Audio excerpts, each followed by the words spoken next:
आप देख रहे हैं GK job exam YouTube channel. तो चलिए शुरू करते हैं आज का सेशन को। तो आज का पहला प्रश्न है, खालसा पंथ की स्थापना किसने की थी? खालसा पंथ की स्थापना किसने की थी? तो इसका सही आंसर होगा ऑप्शन सी, गुरु गोविंद सिंह खालसा पंथ की स्थापना किए थे। और कब? तो 1699 ईस्वी में। तो ये आप याद रखिएगा। देखते हैं आज का दूसरा प्रश्न को। 2 नंबर में है, फ्रांस की क्रांति का प्रमुख कारण क्या था? फ्रांस की क्रांति का जो प्रमुख कारण था निम्न में से क्या था? तो इसका सही आंसर होगा ऑप्शन बी, निरंकुश शासन जो था यह फ्रांस की क्रांति का प्रमुख कारण था। और बात करें 3 नंबर प्रश्न का, तो किस स्थान को भारत का शिराज कहा जाता था? किस स्थान को भारत का शिराज कहा जाता था? तो इसका सही आंसर होगा ऑप्शन डी, जौनपुर को भारत का शिराज कहा जाता था। बढ़ते हैं अगले प्रश्न की ओर। बात करें 4 नंबर प्रश्न का, तो फ्रांस की क्रांति के अग्रदूत किसे माना जाता है? फ्रांस की क्रांति के अग्रदूत किसे माना जाता है? तो इसका सही आंसर होगा ऑप्शन ए, रूसों को फ्रांस की क्रांति के अग्रदूत माना जाता है। वहीं अगर बात करें आज का 5 नंबर प्रश्न का, तो 5 नंबर में स्वतंत्र भारत के प्रथम तथा अंतिम भारतीय गवर्नर जनरल कौन थे? स्वतंत्र भारत के प्रथम तथा अंतिम भारतीय गवर्नर जनरल कौन थे? तो इसका सही आंसर होगा ऑप्शन बी, सी राजगोपालाचारी स्वतंत्र भारत के प्रथम तथा अंतिम भारतीय गवर्नर जनरल थे। वहीं अगर बात करें 6 नंबर प्रश्न का, तो निम्नलिखित में से बहुल कार्यपालिका का उदाहरण है। निम्नलिखित में से बहुल कार्यपालिका का उदाहरण, निम्न में से कौन सा देश में बहुल कार्यपालिका है, यह आपसे प्रश्न पूछा जा रहा है। तो इसका सही आंसर होगा ऑप्शन डी, स्विट्जरलैंड में बहुल कार्यपालिका है। तो यह आप याद रखिएगा। बढ़ते हैं अगले प्रश्न की ओर। बात करें 7 नंबर प्रश्न का, तो भारत के राष्ट्रपति पद के लिए निर्धारित अधिकतम आयु सीमा क्या है?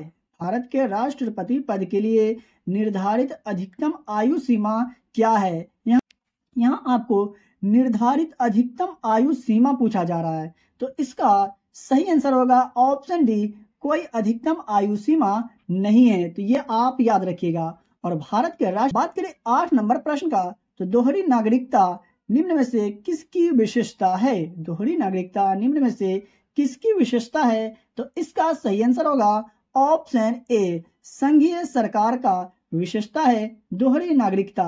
और दोहरी नागरिकता कौन से देश में है? तो संयुक्त राज्य अमेरिका में। तो ये भी आप याद रखिएगा। बढ़ते हैं अगले प्रश्न की ओर। बात करें 9 नंबर प्रश्न का, तो राष्ट्रपति की सेवानिवृत्ति की आयु क्या है? राष्ट्रपति की सेवानिवृत्ति की आयु जो है निम्न में से क्या है? तो इसका भी सही आंसर होगा ऑप्शन डी, कोई सीमा नहीं है।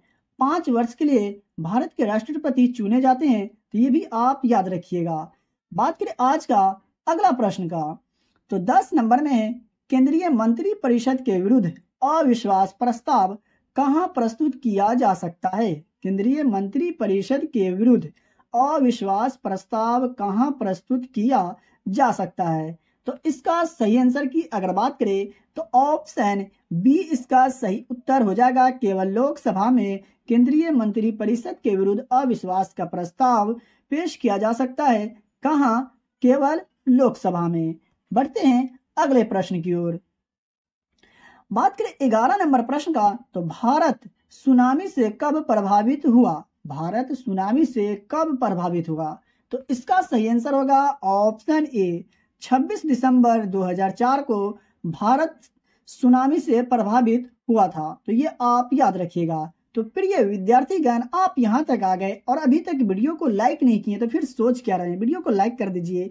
चैनल पर पहली बार आए हैं या हमारा वीडियो आप तक पहली बार पहुंचा है तो चैनल को सब्सक्राइब करके बेल आइकन को प्रेस जरूर कर लीजिए, क्योंकि यहाँ आपको गेसिंग किया हुआ प्रश्न, सिलेक्टेड प्रश्न बताया जाता है, पढ़ाया जाता है। यहाँ से प्रश्न आपको अपने एग्जाम में देखने को जरूर मिलेंगे। तो आप हमसे जुड़ के रहें और अपने एग्जाम की तैयारी को मजबूत करके और बेहतर करके अपने एग्जाम को क्रैक करें। और इस वीडियो को अपने उन भाइयों और बहनों के साथ भी शेयर जरूर करें जो लोग बिहार पुलिस 2023 एग्जाम की तैयारी कर रहे हैं। तो आप लोग वीडियो को देख तो लेते हैं लेकिन चैनल को सब्सक्राइब नहीं करते हैं, तो इसलिए आप लोग अभी चैनल को सब्सक्राइब करके बेल आइकन को प्रेस जरूर कर लें ताकि वीडियो का नोटिफिकेशन सबसे पहले आप तक पहुंचे। तो चलिए देखते हैं आज का अगला प्रश्न को। बात करें 12 नंबर प्रश्न का, तो भाखड़ा नांगल बांध किस नदी पर है? भाखड़ा नांगल बांध जो है निम्न में से कौन सी नदी पर स्थित है या कौन सी नदी पर है? तो इसका सही आंसर होगा ऑप्शन सी, सतलज नदी पर है। वहीं अगर बात करें आज का 13 नंबर प्रश्न का, तो सौर मंडल में ग्रहों की संख्या कितनी है? सौर मंडल में ग्रहों की संख्या कितनी है? तो इसका सही आंसर होगा ऑप्शन सी, 8। जी हाँ साथियों, सौर मंडल में ग्रहों की संख्या कितनी है? 8 है, तो ये आप याद रखिएगा। बात करें आज का 14 नंबर प्रश्न का, तो हिमालय पर्वत श्रृंखला किस प्रकार की पर्वत श्रेणी में आता है? हिमालय पर्वत श्रृंखला किस प्रकार की पर्वत श्रेणी में आता है? तो इसका सही आंसर की अगर बात करें तो ऑप्शन बी इसका सही उत्तर हो जाएगा। वलीद पर्वत के श्रेणी में आता है हिमालय पर्वत श्रृंखला। वहीं अगर बात करें आज का 15 नंबर प्रश्न का, तो 15 नंबर में कच्छ की खाड़ी में कौन सा बंदरगाह स्थित है? कच्छ की खाड़ी में निम्न में से कौन सा बंदरगाह स्थित है? तो इसका सही आंसर की अगर बात करें तो ऑप्शन डी इसका सही उत्तर हो जाएगा। कांडला बंदरगाह जो है ये कच्छ की खाड़ी में स्थित है। बात करें 16 नंबर प्रश्न का, तो 16 नंबर में है कर्क रेखा भारत के किस राज्य से होकर नहीं गुजरती है? कर्क रेखा भारत के किस राज्य से होकर नहीं गुजरती है? तो इसका सही आंसर होगा ऑप्शन ए, बिहार राज्य से होकर कर्क रेखा नहीं गुजरती है। वहीं अगर बात करें ऑप्शन बी का, तो त्रिपुरा, मिजोरम और मध्य प्रदेश से होकर भारत में कर्क रेखा गुजरती है। और भारत में कितने राज्यों से होकर कर्क रेखा गुजरती है? तो 8 राज्यों से होकर के कर्क रेखा गुजरती है भारत से, तो ये आप याद रखिएगा। बात करें आज का 17 नंबर प्रश्न का, तो आसवन बांध किस नदी पर है? आसवन बांध जो है निम्न में से कौन सी नदी पर है? तो इसका सही आंसर होगा ऑप्शन बी, नील नदी पर है आसवन बांध। वहीं अगर बात करें 18 नंबर प्रश्न का, तो फाल्टा विशेष आर्थिक क्षेत्र कहाँ स्थित है? फाल्टा विशेष आर्थिक क्षेत्र निम्न में से कौन से राज्य में स्थित है? तो इसका सही आंसर होगा ऑप्शन सी, पश्चिम बंगाल राज्य में स्थित है फाल्टा विशेष आर्थिक क्षेत्र।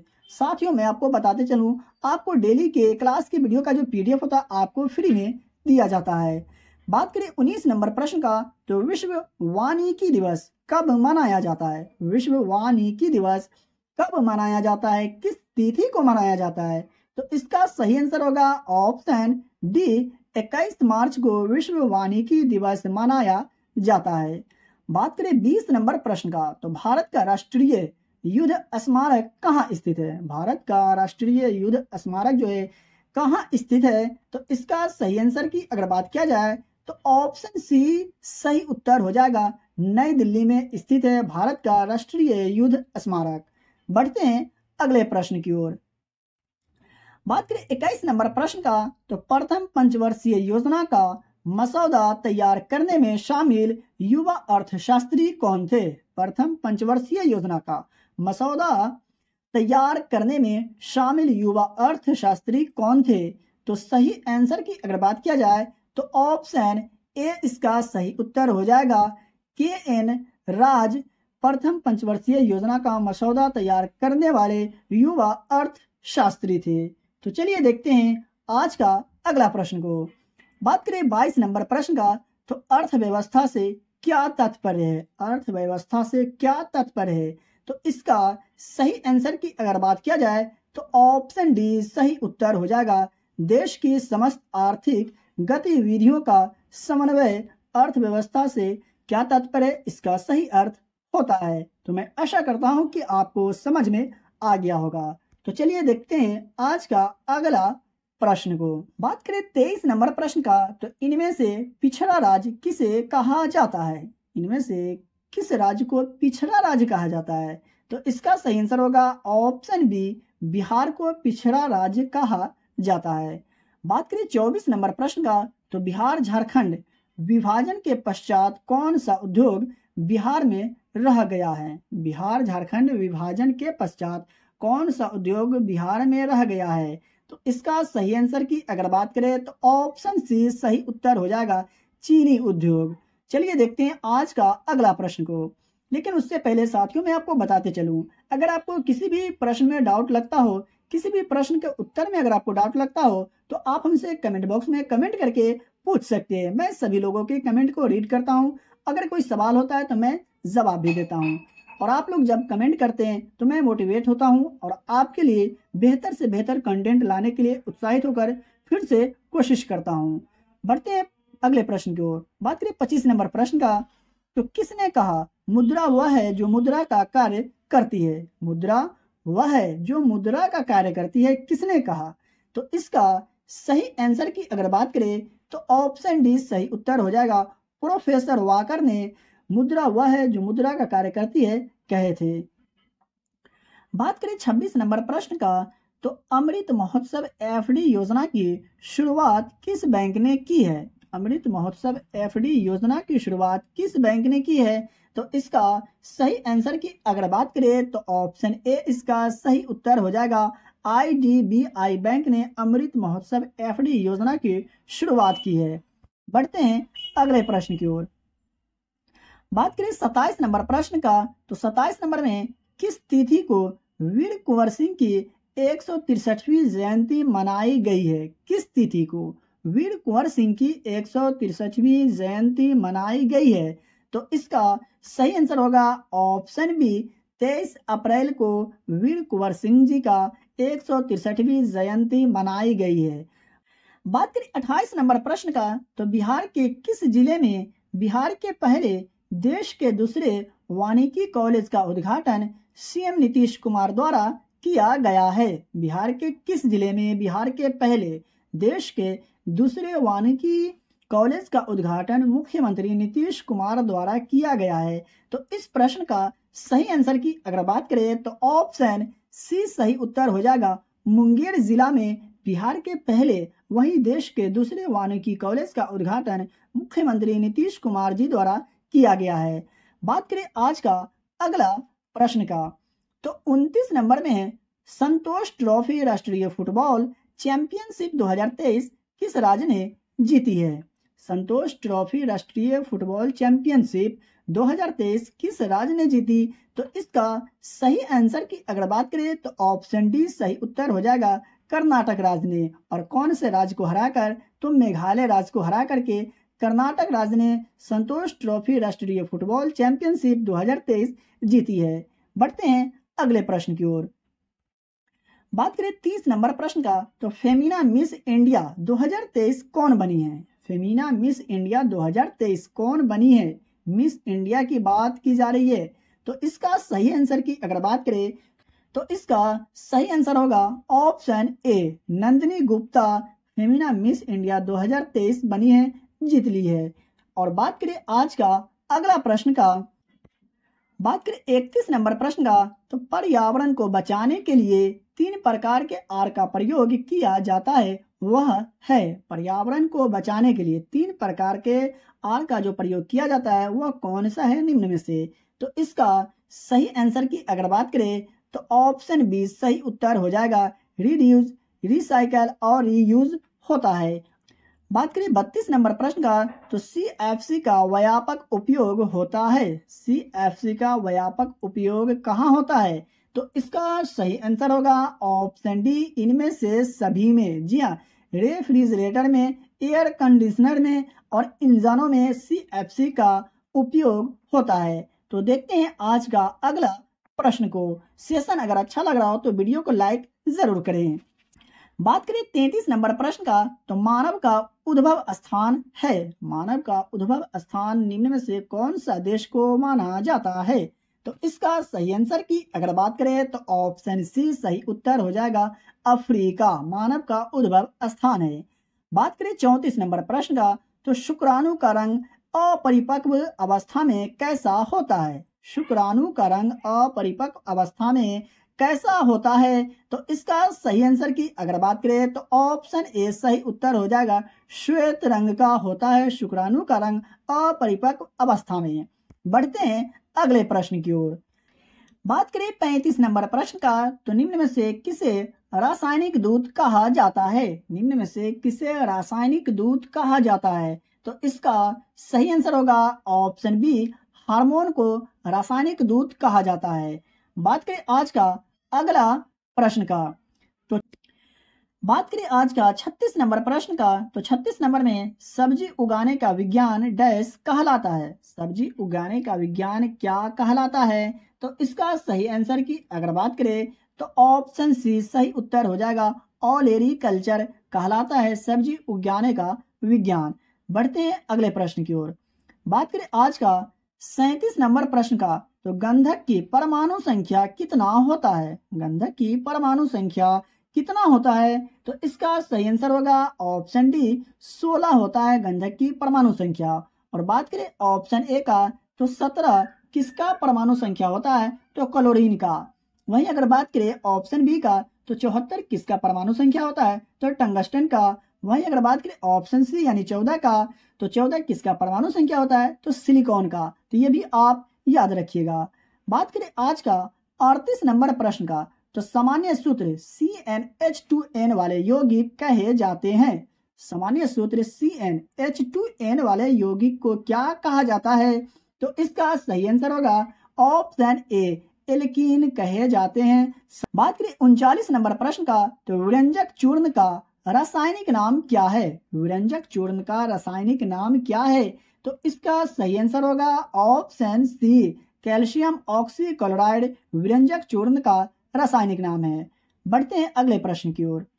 बात करें 40 नंबर प्रश्न का, तो मैलाकाइट निम्न में से किसका अयस्क है? मैलाकाइट निम्न में से किसका अयस्क है? तो इसका सही आंसर होगा ऑप्शन ए, तांबा का अयस्क है मैलाकाइट। वहीं अगर बात करें 41 नंबर प्रश्न का, तो ठोस ईंधन उदाहरण है। ठोस ईंधन किसका उदाहरण है? तो इसका सही आंसर होगा ऑप्शन डी, ये सभी। जी हाँ, कोक, गोबर और चारकोल जो है ठोस ईंधन का उदाहरण है। तो इनका नाम आप जरूर याद रखें। बात करें आज का 42 नंबर प्रश्न का, तो मेंडलीव की आवर्त सारणी में ऊर्ध्वाधर स्तंभ डैश कहा जाता है। मेंडलीव की आवर्त सारणी में ऊर्ध्वाधर स्तंभ को क्या कहा जाता है? तो इसका सही आंसर होगा ऑप्शन सी, यानी समूह कहा जाता है मेंडलीव की आवर्त सारणी में ऊर्ध्वाधर स्तंभ को। बढ़ते हैं अगले प्रश्न की ओर। 43 नंबर प्रश्न का, तो क्षारीय विलयन का पीएच मान कितना होता है? क्षारीय विलयन का जो पीएच मान होता है कितना होता है? तो इसका सही आंसर होगा ऑप्शन ए, 7 से अधिक होता है क्षारीय विलयन का पीएच मान। वहीं अगर बात करें 44 नंबर प्रश्न का, तो एरोमेटिक हाइड्रोकार्बन है। एरोमेटिक हाइड्रोकार्बन जो है क्या है? तो इसका सही आंसर होगा ऑप्शन बी, बेंजीन है एरोमेटिक हाइड्रोकार्बन। तो चलिए देखते हैं आज का अगला प्रश्न को। बात करें 45 नंबर प्रश्न का, तो किसी चालक के प्रतिरोधकता का एसआई मात्रक है। किसी चालक के प्रतिरोधकता का जो एसआई मात्रक है क्या है? तो इसका सही आंसर होगा ऑप्शन ए, ओम मीटर किसी चालक के प्रतिरोधकता का एसआई मात्रक होता है। बात करें 46 नंबर प्रश्न का, तो द का उच्चारण स्थान क्या है? द का उच्चारण स्थान क्या है? द का जो उच्चारण स्थान है क्या है? द का उच्चारण करके देखिए। तो इसका सही आंसर होगा ऑप्शन बी, दंत। जी हाँ, दंत जो है द का उच्चारण स्थान है। बात करें 47 नंबर प्रश्न का, तो नाक का पर्यायवाची शब्द क्या होता है? नाक का पर्यायवाची शब्द निम्न में से क्या होगा? तो इसका सही आंसर होगा ऑप्शन डी, ये सभी। जी हाँ, नासिका, घ्राण अंग, नासा नाक का पर्यायवाची शब्द होता है। तो ये आप याद रखिए। बात करें 48 नंबर प्रश्न का, तो निश्चल का सही संधि विच्छेद है। निश्चल का संधि विच्छेद निम्न में से क्या होगा? तो इसका सही आंसर की अगर बात करें तो ऑप्शन सी सही उत्तर हो जाएगा। निजोड़ छल निश्चल का सही संधि विच्छेद होता है। तो चलिए देखते हैं आज का अगला प्रश्न को। बात करें 49 नंबर प्रश्न का, तो से किस कारक का विभक्ति चिन्ह है? से जो है किस कारक का विभक्ति चिन्ह है? तो इसका सही आंसर होगा ऑप्शन सी, ए और बी दोनों। जी हाँ, करण कारक और अपादान कारक का विभक्ति चिन्ह है से। बढ़ते हैं अगले प्रश्न की ओर। बात करें 50 नंबर प्रश्न का, तो सब्जी मत खाओ क्योंकि वह खराब है, यह किस सर्वनाम का उदाहरण है? सब्जी मत खाओ क्योंकि वह खराब है, यह किस सर्वनाम का उदाहरण है? तो इसका सही आंसर की अगर बात करें तो ऑप्शन बी सही उत्तर हो जाएगा। निश्चयवाचक सर्वनाम का उदाहरण है सब्जी मत खाओ क्योंकि वह खराब है। बढ़ते हैं अगले प्रश्न की ओर। बात करें 51 नंबर प्रश्न का, तो आयुष्मान शब्द का स्त्रीलिंग रूप क्या होता है? आयुष्मान शब्द का स्त्रीलिंग रूप निम्न में से क्या होगा? तो इसका सही आंसर होगा ऑप्शन ए आयुष्मती। आयुष्मान शब्द का स्त्रीलिंग रूप होता है। वहीं अगर बात करें 52 नंबर प्रश्न का, तो अदालत शब्द है, अदालत शब्द जो है स्त्रीलिंग शब्द है या पुल्लिंग शब्द है? तो इसका सही आंसर होगा ऑप्शन बी स्त्रीलिंग शब्द है अदालत शब्द। तो ये आप याद रखिएगा। बढ़ते हैं अगले प्रश्न की ओर। बात करें 53 नंबर प्रश्न का, तो संधि के कितने प्रकार होते हैं? संधि के कितने प्रकार होते हैं या संधि कितने प्रकार के होते हैं? तो इसका सही आंसर होगा ऑप्शन डी 3 प्रकार के होते हैं संधि। और वह कौन सा?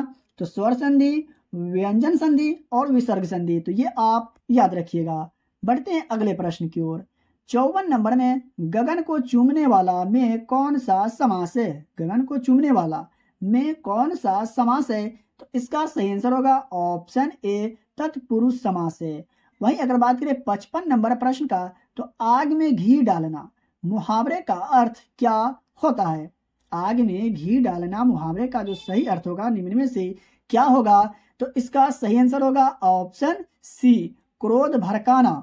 आग में घी डालना मुहावरे का सही अर्थ होता है।